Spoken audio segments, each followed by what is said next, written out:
আমি আলু কেটে নিয়েছি, আলুগুলো একটু মোটা মোটা করে কেটে নিয়েছি, কেটে একটু জলে ভিজিয়ে রেখেছিলাম। এবার আমি এগুলো তুলে নেব।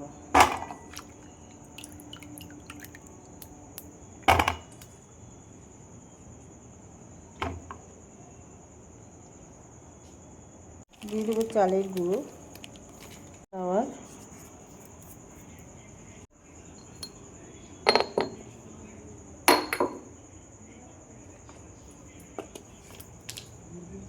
চাট মশলা, কস্তুরি মেথি, পরিমাণ বুঝে নুন দিয়ে দিলাম, গরম মশলা, লাল লঙ্কা গুঁড়ো, সরিষে চিনি, চিলি ফ্লেক্স, মতন বেসন দিয়ে দেবো। এইগুলো হাতের সঙ্গে এসব মিশিয়ে নেব।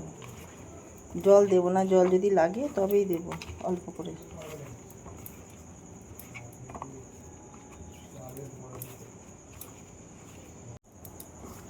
দেখো একটু জল ছিটিয়ে দিলাম।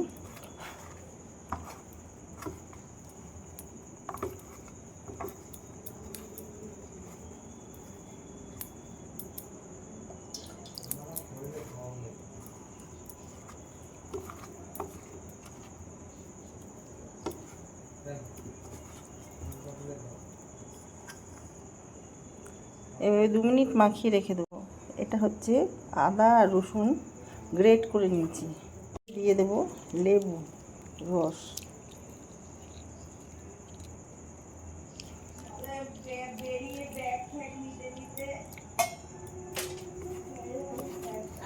আর একটু ভালো করে মাখিয়ে নিলাম। মাখিয়ে নিয়ে এবার একদম একটু রেস্টে রেখে এবার তেলটা গরম করে নেব।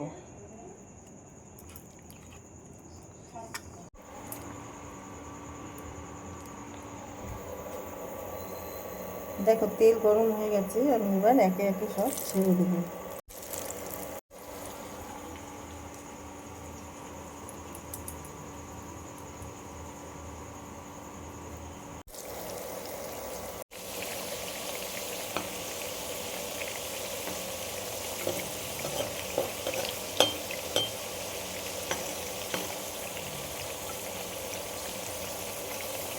এইভাবে উল্টে দেবো।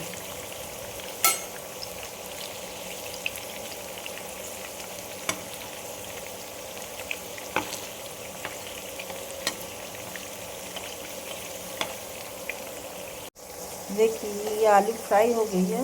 अगर शाम को বিকেল বেলা কেউ যদি বলে যে ঝটপট কিছু বানিয়ে দাও, চায়ের সাথে খাবো, তো এরকমভাবে আলু তোমরা বানিয়ে নিতে পারো, খুব টেস্টি হয় খেতে। এবার তুলে নেব।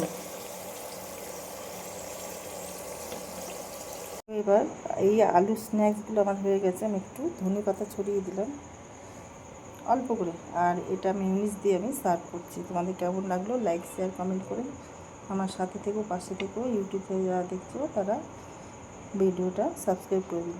তো ভিডিওটা এই পর্যন্তই রাখলাম। সবাই ভালো থেকো, থ্যাংক ইউ।